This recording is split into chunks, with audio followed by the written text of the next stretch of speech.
that were full of Cubans.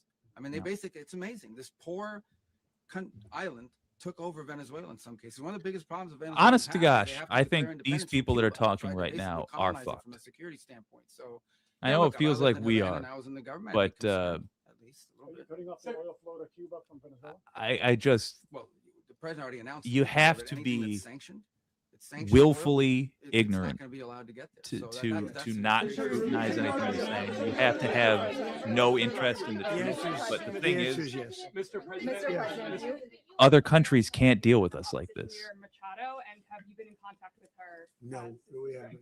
The business does not work like this. How many hesitations about Machado as the Mr. next leader? President, on Monday, Oh, I think it'd be very tough for her to be the leader. She doesn't have the support within or the respect within the country. She's a very nice woman, but she doesn't have the respect. to Mr. be the President, is it possible that the Monday- U.S. ends up administrating Venezuela for years? You know, Well, it won't cost us anything because the Jesus. money coming out of the ground is very substantial. So it's not. Oh my God. All right. So he was asked, could we end up administrating Venezuela? So taking over the country by force and bleeding of its natural resources. And he said, well, there's a lot of money coming out of the ground, oil.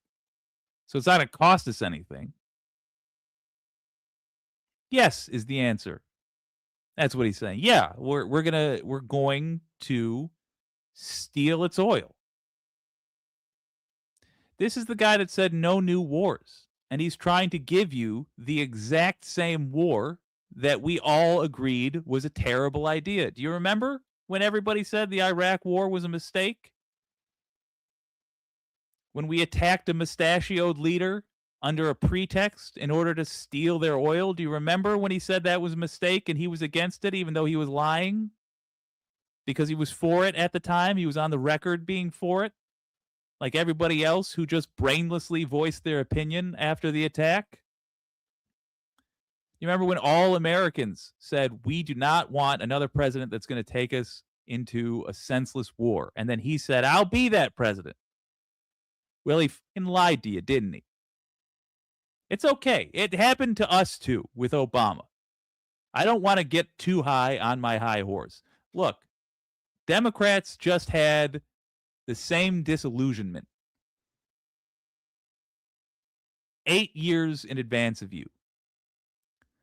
And if you're on the same track that we are, progressives, I mean, then I'll tell you, after Trump fails spectacularly, you're going to get a very left-wing president. And if you still watch Fox News, you're going to panic about that, even though your lives are going to be improving constantly because it's a left-wing president, you know. But after that, your response will be your equivalent to Biden. You're a really safe-seeming candidate. But you know what all of these people have in common? Every single president has in common my whole life is that they don't give a fuck about you or me. They do not care. Trump doesn't believe the things you think he believes. Obama did not believe the things he let us think he believes. They are happy to let you project your own desired motives onto their actions. But their actions always support billionaires and fuck you to death. That's what they do. That's what they have in common. And even if you think that it's a good thing that they invaded Venezuela, just like we did Iraq, on the very obvious lies, because it doesn't have anything to do with drugs, it has everything to do with oil, as he keeps saying over and over and over again, even if you think that was a good thing, you, not him, but you are supposed to have the power to decide whether or not we do that. He is supposed to ask you. He's supposed to make a speech and say, I think we have to go to war with Venezuela. We're going to have a vote on it in Congress. You tell your Congress people to support it. He's supposed to ask your permission, and he did not. Do you have any respect for yourself? Do you have any sense of what your responsibility as an American citizen is? Do you understand that this grift that he's doing is the same damn thing that Obama did? Obama, who made drone strikes a normal part of our daily U.S. military activities. Obama, who was happy to give up our civil rights for more executive power. Obama, who was happy to let Bush go unpunished for lying to America just like this and getting us into a war just like this. He's your Obama. He looks and sounds like what you think he ought to look and sound like, but he has no interest in helping you. And the sooner we accept that these people are not our friends, the better we're going to be. And by the way, America has lost its role under this guy's watch because of this punk's actions. It has lost its role as the leader of the free world. It's not that anymore. And right now, in France, according to my source on the inside, Elaine, in France, they are talking about how they are going to reorder the world. Because we can't be trusted anymore. And it's not just, will they attack us in the night? It's, can we do business? It's what they really care about. Can we do business like this? Can we do business if we don't know that next week America isn't going to go to war with some random person over some random thing? The answer is no, they can't. And so not out of a sense of justice, which no world leader seems to have right now, not out of a sense of justice, but just pure practical math. They're going to get together and say, we need to rebuild power structures that do not rely on the United States. That's happening because of this guy. And this guy is only still there because about half of America is irrationally clinging on to the idea that he's there to help. Damn it, he's not. And every U.S. president since Nixon has done something that's worthy of imprisonment. This is the most recent example. And until we start actually following through and putting these motherfuckers in prison where they belong. And by the way, I'm happy to go back and include Obama and Biden with him. Send them all. I can articulate for you specifically why, and I'm happy to if you ask. But we could put them all in prison. What we cannot do is let him stay out of prison. Because we will not be taken seriously as a people. Not just as a nation, but as a nation of voters. The rest of the world will not take us seriously until we demonstrate that we can take out our trash. And relying on some crazy with a gun is not going to repair our reputation. Relying on some psycho to relieve us of this awkward conversation, that's not going to do it. It has to be us. You, me.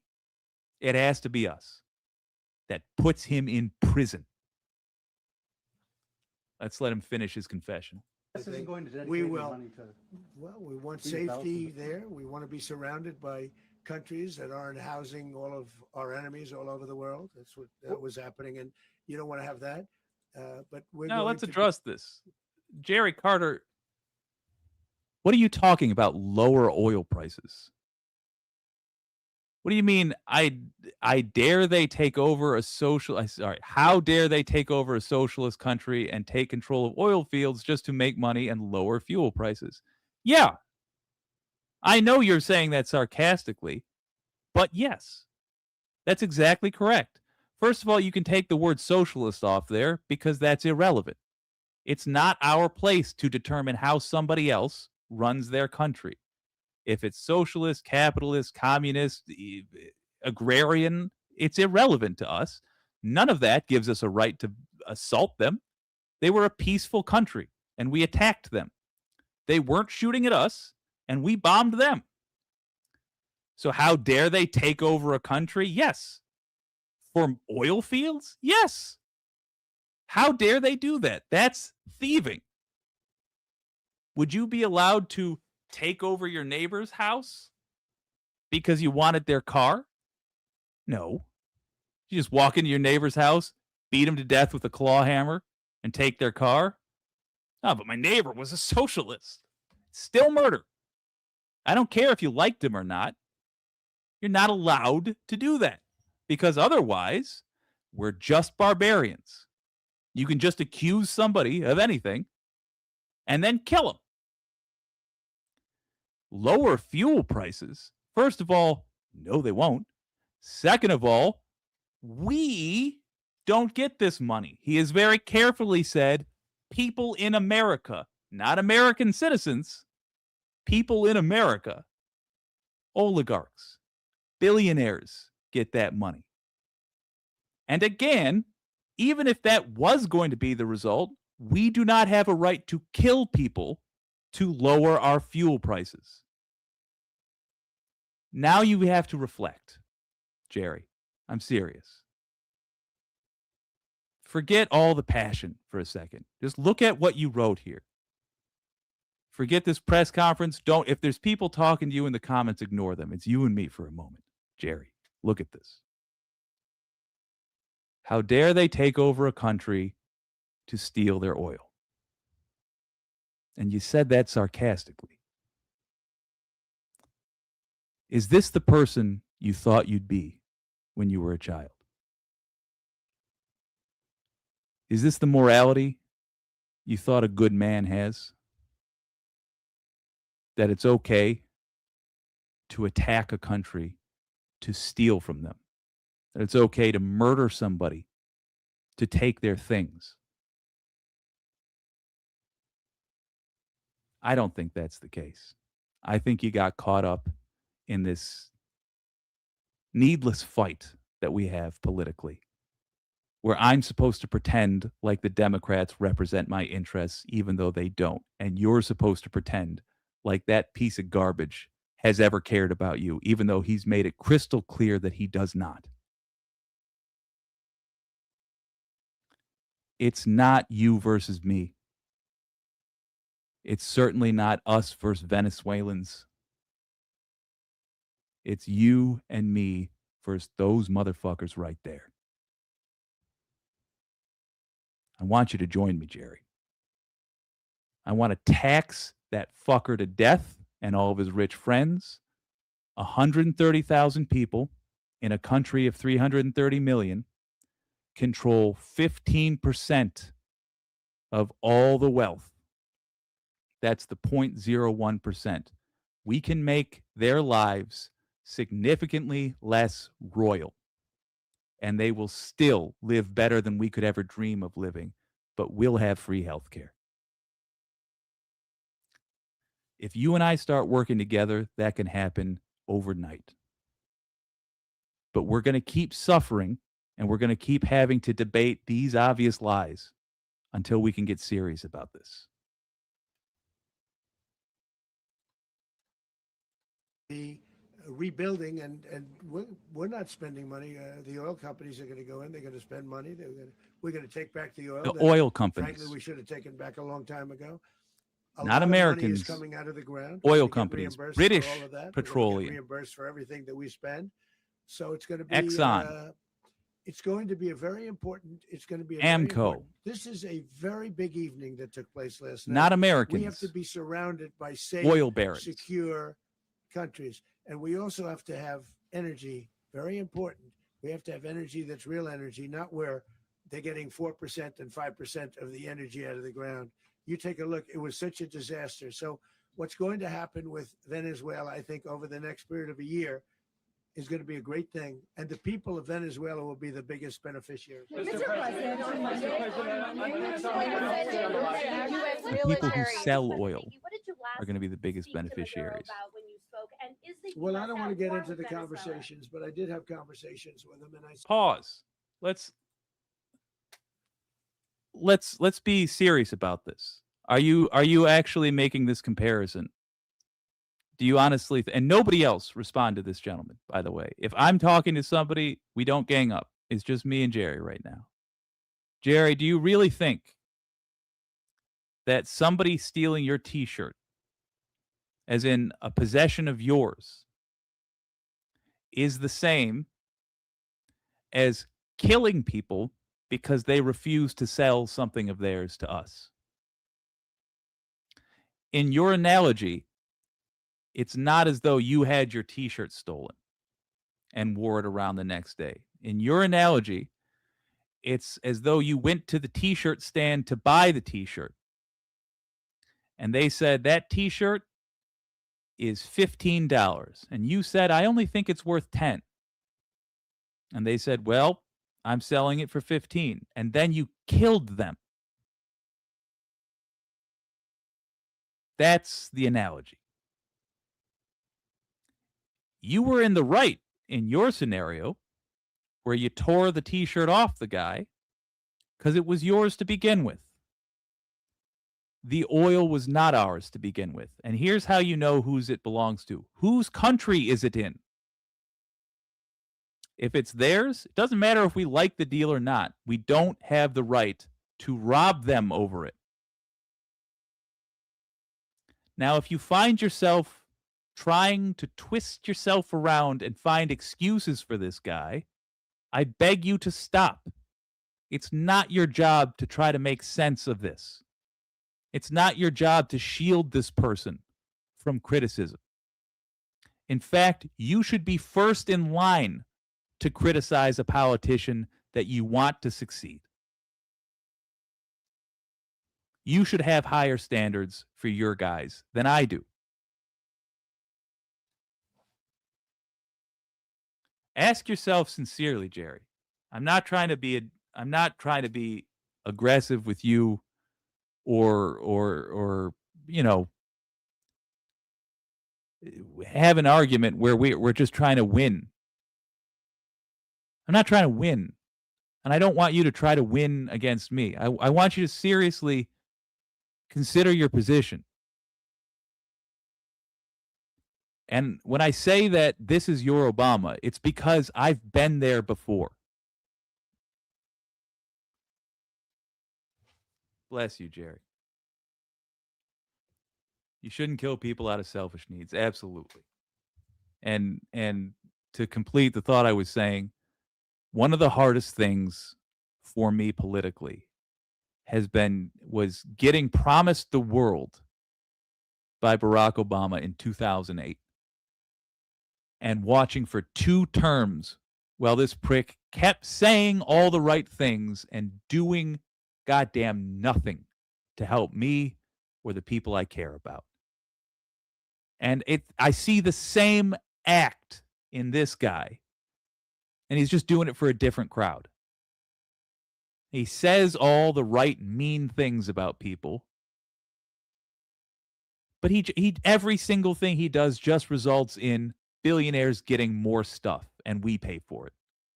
And again, Obama, same thing for the same people.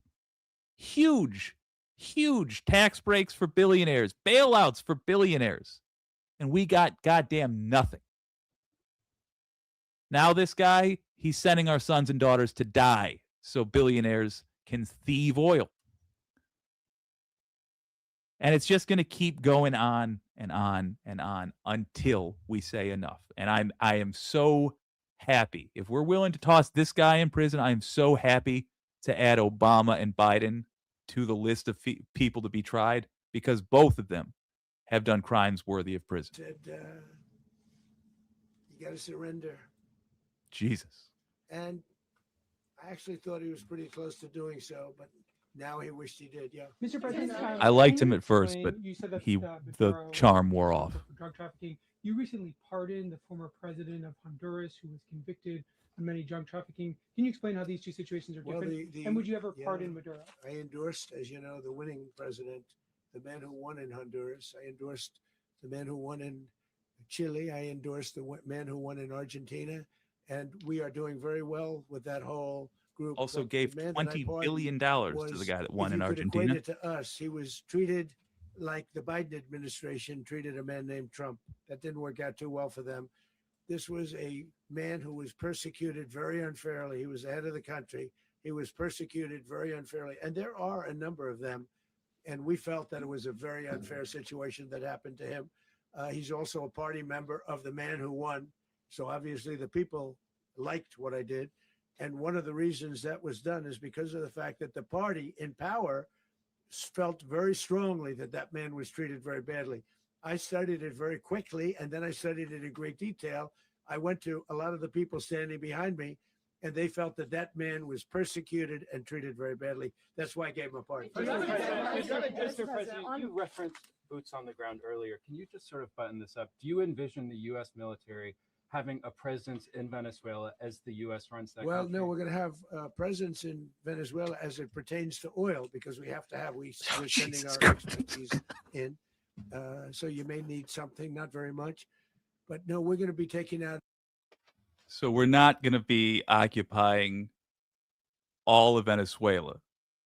We're just going to be occupying the oil fields. Now, by the way, when he says it's not going to cost us anything, does he mean that these oil companies are going to write a check to the U.S. government to have U.S. government troops there to pay for their lodging and build the barracks and all that? Is that what's happening? Or could it be that Betsy DeVos and Eric Prince, brother and sister duo of demons, with their private military company, once upon a time called Blackwater, now called Who the Cares, are going to supply mercenary troops, just like in Russia? Mercenaries to be paid for by these oil companies. Mercenaries to not be accountable to the same code of military justice that U.S. troops are, who leech off the honorable reputation of U.S. troops and do war crimes. Crimes against humanity, like, for example, firing blindly into a crowd when they panicked in Iraq. It's what Blackwater first had a big scandal about, was panicking because they were undertrained and firing into a crowd of civilians. Blackwater. Could it be that these oil companies, who are apparently not going to be all over Venezuela, but are only interested in the oil parts, so not really looking for those drug manufacturing facilities, huh? Only looking after the oil parts, could it be that they're going to hire expensive guards with machine guns to shoot at Venezuelans who try to stop us from stealing their natural resources? It is a cyberpunk apocalypse.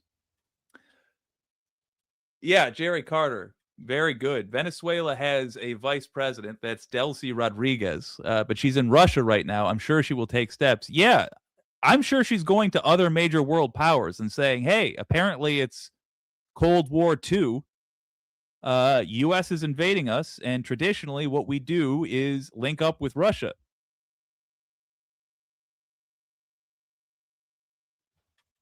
This is going to get real bad, gang. A tremendous amount of wealth. I'm going to let it just out of play the for a ground, good long time. and that wealth is going to the people of Venezuela and people from outside of Venezuela that used to be in Venezuela. And it goes also to the United States of America in the form of reimbursement for the damages caused us by that country. So I want to thank you all very much. Okay, wait. I was going to let him talk. Reimbursement to whom? Because he kept saying they're going to pay them back for the things they lost, them being the oil barons.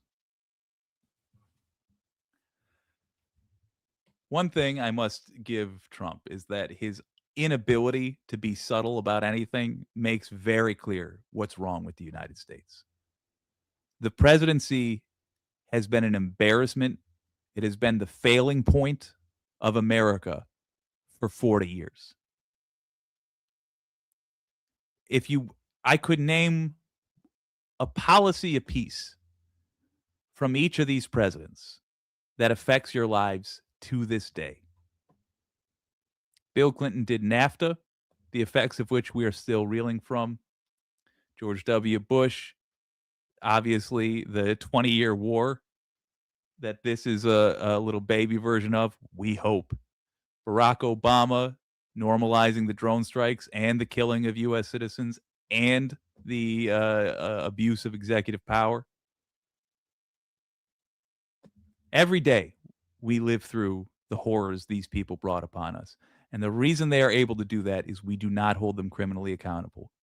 Contact your representatives. It's time to impeach. It's time to imprison. And I would like it to be a normal thing. I would like the next president to get impeached over something boring and maybe do a 6-month sentence. I don't care what party they're from. I want to see it as a normal thing for these motherfuckers to go to prison when they break the law. We do not have kings. Thank you. Do you have one? Yes, please. You were so nice before. I'm going to give you the final question. Go Thank ahead. you, Mr. Unless it's a President. bad question, in It's which about case I'll Putin. go one word. It's about who? It's about Putin, if you want. About Putin. Well, that's Okay. always nice. You had a phone. About Putin. You had a phone call with Delcy him Rodriguez, on Monday. Did talking he to talk him now. at all about Maduro? Did y'all talk about this? No, we didn't. And We then- never spoke about Maduro. Are you mad at him right now? I mean, there's this I'm not intelligence. thrilled with Putin. I'm not thrilled with Putin. He's Oh, he killing too sounds many real tough. people. There was that I intelligence. thought that would be so. I settled 8 1/4 war. You know what the 1/4 was? Thailand and Cambodia. I did it again. They What were- fucking they 8 broke wars out, is he talking about? and I Israel never did it stopped in killing about Palestinians. 5 hours, and I settled it. I'm giving Russia myself never 1/4, stopped so I'm invading at now Ukraine. 8 1/4. In other words, I He just settled the war, started but then one. They broke out. They had a pretty bad breakout. What over the other last wars 4 could he days. I got 'em possibly be to thinking of? Go back to peace. So I only give 1/4. I thought the easiest one would be, one of the easier ones would be Russia, Ukraine. It's not. And they both have done some. What a weird, unsophisticated way. This is supposed to be the top guy in our country. What an unsophisticated way to assess these issues. I thought Russia would be the easy one, but it's been tricky. I thought it'd be maybe top 5 easiest. What the are you talking about, dude? Pretty bad things. Let's not get distracted by stupidity. The evil is what we're talking about. He couldn't have made it clearer today that he's murdering for oil right now. And look, that's Biden's war. That's not my war. But I want to stop the lives. Did you see where last He month? is stopping the lives. 30,000. This last, it was 27. 27,000. Yeah, that wasn't a war. the month before. 30,000, mostly soldiers. Yes, were man, kind of killed mad at him. This last month. 30,000. I want to stop. Accurate. You know, I got NATO to pay 5% instead of the 2% that they weren't paying. They weren't paying 2, now they pay 5. And we send them a lot of munitions. What we send stops them a China lot of or things, Russia from doing the missiles and same? Various other things, a lot. And they pay. The United States is not losing money. We're probably making money on that. So Oh God. Yeah, we don't go to war for financial reasons. Just to be absolutely clear, we are not a country of pirates. We go to war for matters of justice, and that's it. He thought and I take it back, justice and personal safety, I suppose. But Venezuela was not endangering us. Certainly, they were not endangering us with their oil. He thought he could just roll over democracies, says Obsessive Audio, and freedom-loving people. He thought wrong. Well, prove that to be true. Prove that to be true, please. If you are in a country that is not the United States, contact whoever is in charge of voicing your opinion and carrying out your will in government. Even if it's your mayor, contact them. Contact everybody you can and demand that everybody do their part to boycott the United States, to impose harsh economic sanctions on us until we return Maduro. Because I'm telling you, that is going to cause us less pain. Us in the United States and the whole world. That's going to cause us less pain than if we continue stumbling on like this. Because the world, with the way the United States is behaving now, the world is basically having a fire sale on our soft power. And as much as we tout the United States military as our means of power, it's not the main one. You want to know what the main one is? Hollywood. Motown. It's our cultural exports. It's New York City. It's Nashville, Tennessee.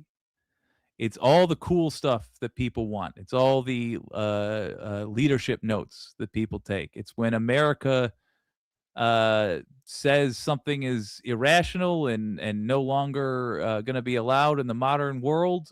Well, by God, the modern world follows suit. That's in the past. now.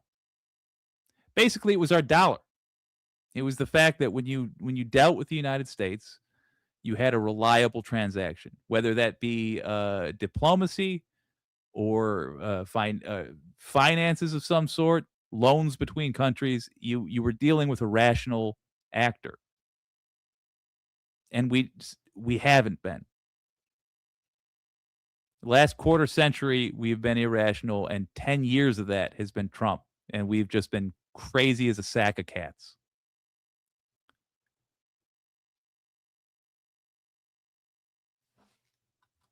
T-Bone is on fire. I want to look at that. Oh, T-Bone. All right. Under the logic now being defended, they would have no grounds to object.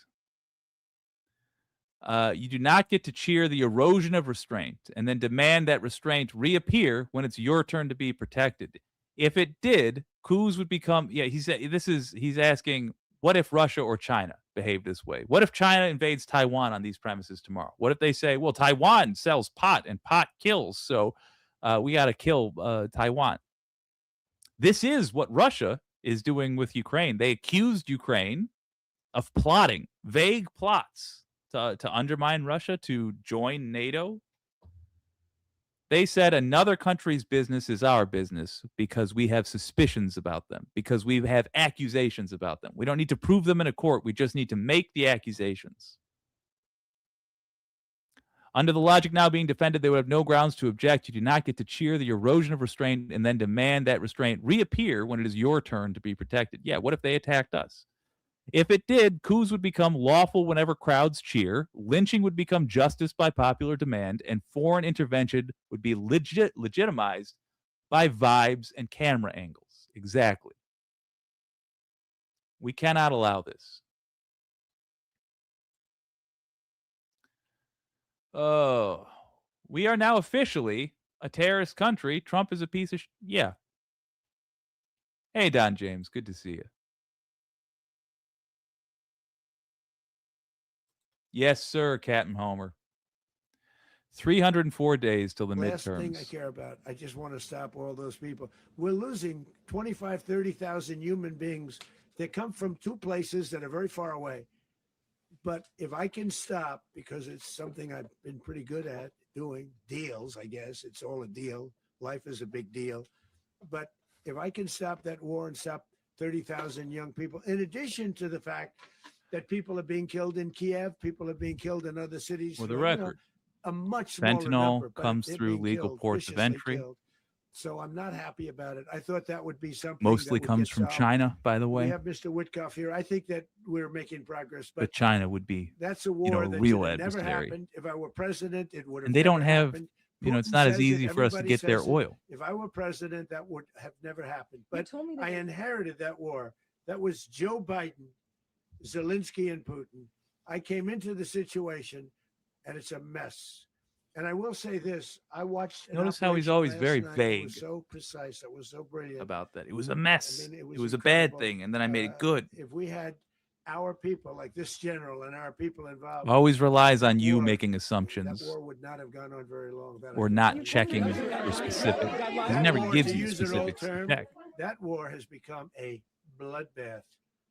And we Oh, wanted to that get one's a something. Thank you bloodbath. very We much. only killed Venezuelans last night. It wasn't bloody yet.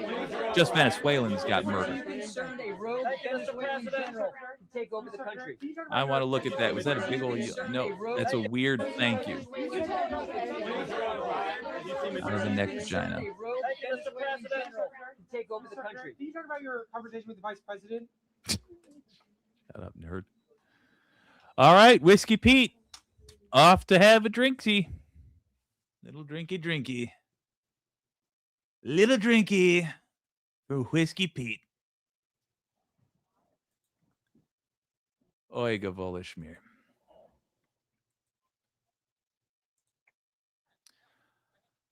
All right, gang. Let's recap. Yeah, I'll put that up again. Why not?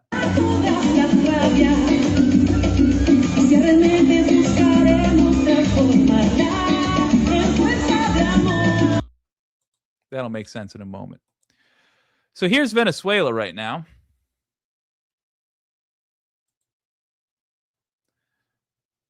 Let me tell you something. The people are in the street demanding the United States return their kidnapped president and first lady. I don't know what these sons of bitches thought was going to happen, but if Venezuela continues behaving this way, as in bolstering their military defenses, sure, but getting people out in the street peacefully demanding the rather reasonable demand of having their president that was kidnapped returned to them. What Venezuela is going to be able to do is go to the United Nations and make some requests. And either the United Nations will help Venezuela by putting economic pressure and maybe even military pressure on the United States, or the United Nations will be replaced.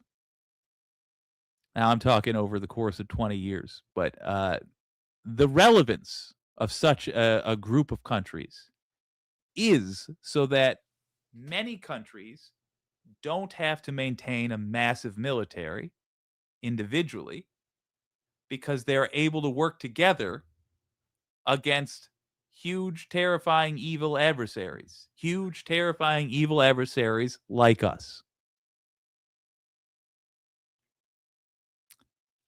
Expect things to feel different now. I'm encouraging the world to do this, but you should know they're not going to do it because I'm encouraging them. This is going to happen regardless. It is a matter of cold reality that the world cannot go on spending each day wondering, is this the day that Russia invades the country I need to do business with? Is this the day that China takes over the country where I was going to start a factory?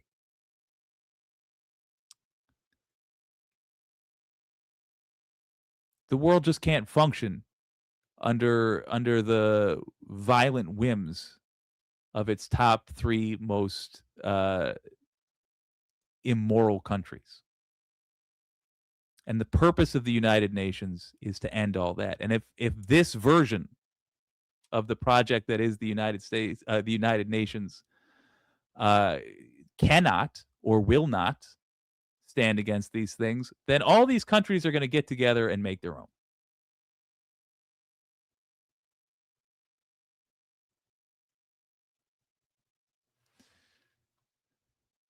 Yeah, T-Bone putting it perfectly. It's goddamn selective legality, the hallmark of authoritarian reasoning. I am sorry, Americans, that we have had who we have had for our leaders. In my whole life, we haven't had one that's worth a damn. But we won't get that until we toss out the bad ones, until we make an example of the worst of them. And thankfully, the worst of them just gave us a reason to make an example of them. I don't care what party they're in. Contact your representative and demand that they introduce articles of impeachment against Donald Trump.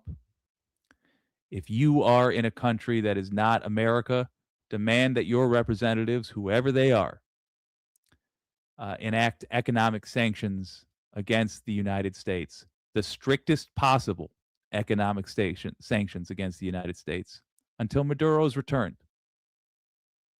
Because this behavior, this murdering,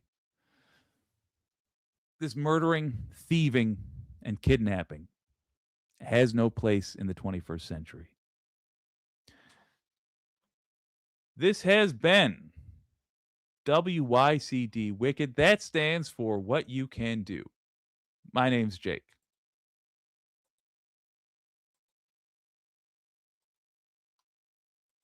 Wah, wah.